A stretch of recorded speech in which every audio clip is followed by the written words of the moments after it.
just checking. We're going to do an online on 26 for American 631. Is there anything wrong with the localizer ILS posted today? We didn't see it, but just checking. American 631, all should be good. All right, thanks. All right, we'll be coming up on top of descent here shortly, so we want to go ahead and take care of this descent checklist real quick. Oh, I just need to flip the page on my checklist. And there we go. Okay, first thing we want to do is set our cabin pressurization. And to do that, we're going to hop down here, and we're actually already set. That's almost spot on where we need to be, so we don't even need to mess with that. Good to go. We do want to make sure the rate control selector knob is at 12 o'clock, which it is. Altimeter needs to be set. That won't be until we cross 18,000 feet, but it will be 3013 as it was down in Phoenix. We don't need windshield anti-ice. Power will be as required for the descent. So that being said, we want to get down to 9,700 feet at Jasser, which is going to be up here a little bit further. So we'll go ahead and we'll just crank our altitude down here for a minute. And we'll actually use the other side here first. Maybe. There we go. So we want to get to 9,700, so there's 9,000. Take it back up to 700 maybe. There we go, 9,700. And then I'm going to use the flight level change button here. And what that should do, as I back the power off, just like that, it should start to descend based on the speed that I want to hold. Presumably. Maybe. Sorta. Somewhat. Doesn't seem to be doing anything, does it? Ah, there it goes. Now it's starting to descend a little bit. Let's go ahead and bring it down a little, bring it back a little bit more. And off into the descent we go. So basically all there is to do at the moment is to monitor that. Make sure I'm not descending too fast or too slow. And when we get up to Jasser, we will actually be on the approach. Pretty sharp turn from Jasser towards the runway there. I kind of don't like it, but we're going to have to deal with it. So away we go. I will see you guys when we're on approach. Now hop back on here real quick because I wanted to show you this. The windshield is starting to ice up, which tells me that I've got icing problems. See all the ice on the wings there? That's not good. We need to take care of that. So here's what we're going to do. Windshield anti-ice is going to come on. Nope, other way. On. And then we also need to, let's hop down here so we can see. We want to do the surface deboot, surface de-ice single. That's that one there. And let's see if that took care of it for us. Hold it up for a second. Now let's hop out here. And that took care of the ice on our wings. So you see the icing is simulated on this, which is fantastic. So we're going to definitely need to keep an eye on that. I'm going to leave the windshield anti-ice on, and we're going to keep an eye on those wings because if we start to get ice again, obviously we don't want to stall. And while I'm here, let's go ahead and turn the brake de-ice on too because we don't want the brakes iced up when we land either, right? So now we've got, sorry, coughing in your face there. So we've got our anti-ice on now, and we need to keep an eye on those wings in case we need to de-ice them again. But you can see that ice is gone now. So I'm really glad that they simulated that properly like that. I'm glad I got an opportunity to show it to you. So I'll be back with you when we get onto our approach here. See you in just a couple minutes. We're just about to turn on to our final approach fix here. You can see we're making the right turn right now. You can see over here it was a left turn at Jasser, but it was a really sharp turn, so we kind of overshot. I expected that would happen, so we're where we need to be right now. We're making a right turn onto our final approach course here, so we need to take care of that approach checklist. We do want to make sure that our propeller operation is not in the range of 1750 to 1850 RPM. So let's go ahead and bring that forward for now. Get it over 1850. And that's just so that it doesn't interfere with the ILS. Even though there's no ILS on this airport, we just want to make sure we have it right. We need to come down a couple hundred feet here, down to 8,200. So let's go ahead and do that real quick. Vertical speed down. That'll get us there. We're a little high right now, so we need to finish this up. Pressurization's good. Cabin sign is on. We need to arm the auto feather switch. That's this one right here. Gear is down. Flaps can go into full approach mode at this point. Landing and taxi lights are on. Prop sync comes off. And that is the approach checklist done rapid quick. Let's turn the autopilot off here. I'm going to let that nose keep coming over. We have visual on the runway here, so we know landing is assured. And let's just check as we descend down here. Bring in a little trim. Our landing gear is down. We do have green lights. We do have full flaps there, so we're good to go. Oh, we just need to land it now, so let's go ahead and land this bad boy. Interesting little approach here in the Sholo. I know that we're too high. I had some issues turning onto the approach here. I don't like the way it set that up, going from Hosier over here into Jasser. I don't really like that, so we're going to turn those off. Yaw damper stays on for now. Autopilot's off. Anyway, that really sharp left turn made it very difficult to get on our final approach fix here. But we're there now. We're descending really fast, 1,200 feet per minute. That's okay.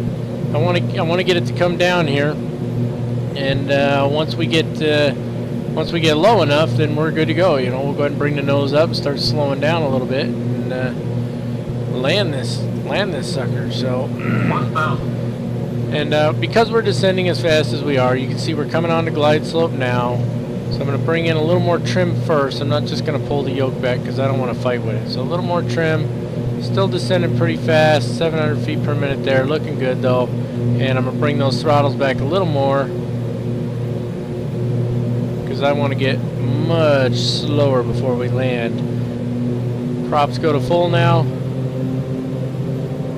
Still want to get down a little bit, so bring the throttles back a little more. We definitely want to be slower. We're high, but we're not really high, so we're looking pretty good. There we are. There's glide slope. Bring in just a little trim 400. and work it down with the yoke here. So looking good. I want to land probably around 110 knots, which is what we're looking at right now. We're obviously much faster than we need to be. That's why it looks like we're pointed at the ground, even though we're on glide slope here. All right, let's listen to the call outs and take her on in. 200, 100, 50, 40, 30, 30, 20, 20, 10. Floating a little bit there. Yeah, we definitely floated. Ooh, come on. There she is. Still a good landing. We floated, but that'll happen. I got the reverse going right now. Now it's kicking in. Takes a minute to kick in there, doesn't it? We had plenty of runway to work with. It wasn't a horrible landing. Let's crank on those brakes a little and see if we can make this turn here. Woo! Yeah, that was probably a little while. That probably scared the bajonkers out of the passengers, huh? Sorry about that. Not my best. Hey, but nobody ever said I was the best pilot in the world, right? Alright, let's bring her to a stop here for just a second, set our parking brakes so we can do our after landing checklist. And let's see what we got here. Landing, we need to go one more page here. And there it is, after landing checklist. So the landing lights can come off at this point. We'll go ahead and turn those off. We can also turn off that brake de-ice. I'm sure they're plenty warm now. We can turn off the windshield anti-ice because we don't need it anymore. I'm really glad I got to show that to you guys. We do need to turn on the engine anti-ice since we're on the ground. And other than that, it says set trim. We're not going to set it, but we do need to bring our flaps up. And now we can go ahead. Let's flip that taxi light on. And let's taxi on in here. And as always, I'll show you the first little bit of taxi here, and then we'll just go from there, huh? So let's get this thing started. These engines, they take a second to wind up and down, so that's part of the reason. That's part of the reason I float it so much, because I'm just not used to having to pull those. I mean, you really got to start taking the throttles back around 50 feet, which I did, but even then, you're still, we were going too fast too. Let's be honest about that. We were going way too fast. We should be landing around 70 knots, and we were at 110. So that's something I need to work on with this aircraft, but we learn as we go. But yeah, I definitely want to be quite a bit slower when we land. That's going to keep us from floating so much, which is going to be a huge bonus, because it was a good landing, but we used up a lot of that runway, and I mean, that could be dangerous. We could end up really needing to do a go-around if that happens. So, all right, I'm going to go ahead and taxi it in, guys, and I will see you for the shutdown checklist here in just a minute. Okay, we found us a parking space and we're ready to do our shutdown checklist. First thing we need to do is make sure that parking brake is set, which it is. Avionics master switch can come off right away, which it will. There it goes. Auto feather switch needs to be off now. The light switches all need to go off with the exception of the rotating beacon. That stays on anytime you have power on the aircraft. Cabin temp mode needs to go off. We'll hop over here to take care of that. We had her on auto. Vent blower needs to be on auto. We never took it off of there. Radiant heat needs to be off. And where's radiant heat? Oh, I'm losing my mind here. I don't think I found that switch before, did I? Radiant heat. Okay, well, let's move on. Battery's charged. I just checked it a second ago. ITT needs to be stabilized, which it is. Both of them at 603. Condition levers can go to cutoff at this point. 1 and 2. Need to move that prop lever all the way back to feather. There it is right there. DC voltmeters, we're supposed to check the voltage. Looks like we've got, well, they're bouncing around there. Now we got, there we go, 80 volts, 80 volts, good to go there. Battery and generator switches can go off at this point. Generators first, 1 and 2, battery off. Oxygen supply control handle needs to be pushed off. That one there. Wheel chocks will be installed here when we get out, tie downs and external covers as well. And that, ladies and gentlemen, is the shutdown checklist for our beautiful King Air 200. And that's going to wrap up this flight. We're going to hop on over to ACARS real quick, get all logged out of that, make sure we get credit for this flight so that we can finish those last few hours off and start flying something new. And then we'll take a quick look at the website and see where we stand. So I'll see you over on the ACARS screen here in just a minute. Okay, here we are on the ACARS screen. Just taking a quick look here. The flight was scheduled for 46 minutes and it took us an hour. Shocker, we're late again. It seems to be par for the course right now. Probably mostly because I do a lot of talking like I'm doing right now. Anyway, we're where we need to be. Our current location still shows our departure airport because we haven't filed this pilot report yet.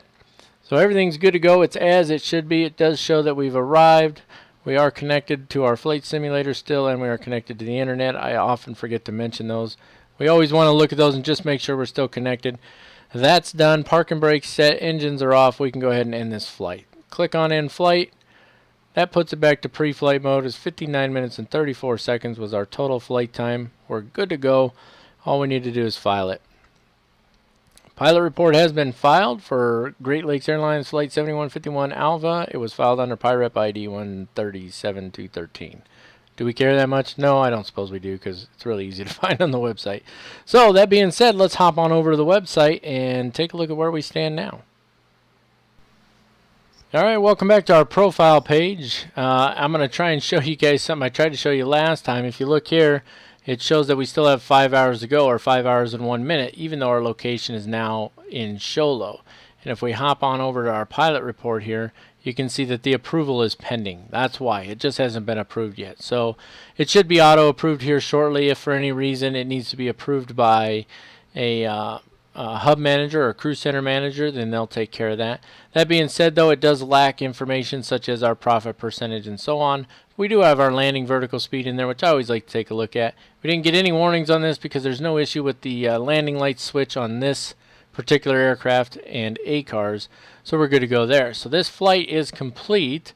Let's hop back over here. Sometimes it'll refresh. It hasn't refreshed yet, but that's all right because when we do our website, when we take a look at our website for the introduction to our next flight, by then this pilot report will have been approved and we'll be able to see where we actually stand as far as the number of hours needed to complete the necessary requirement for first officer. I had to think through that as I said it. That's why I slowed down. You enjoy that?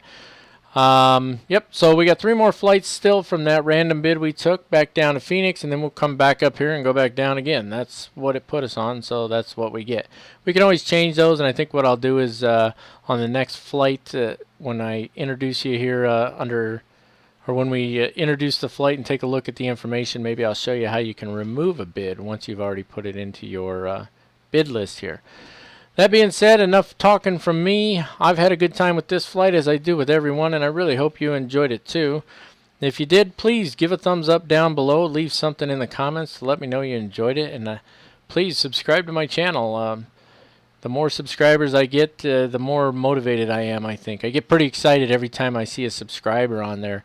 And in fact, just give a quick shout out. As of the date of this video, I've got 14 subscribers. I know that some of you are like, wow, that's, yeah, not so great. That's the date I made this video, not the date that this video was posted. But nonetheless, that really excites me. So for those 14 subscribers, I really appreciate your support. And I hope you all have been having a good time. Please leave something down in the comments if there's something in particular you'd like to see, especially when it comes to tutorials, because I'd be more than happy to put some of those together for you. So until next time, I'm Captain Mac, and you guys keep the blue side up unless you're crossing the Atlantic, at which point you're on your own. We're just checking. We're going to do an online on 26 for American 631. Is there anything wrong with the localizer ILS posted today? We didn't see it, but just checking. American 631, all should be good.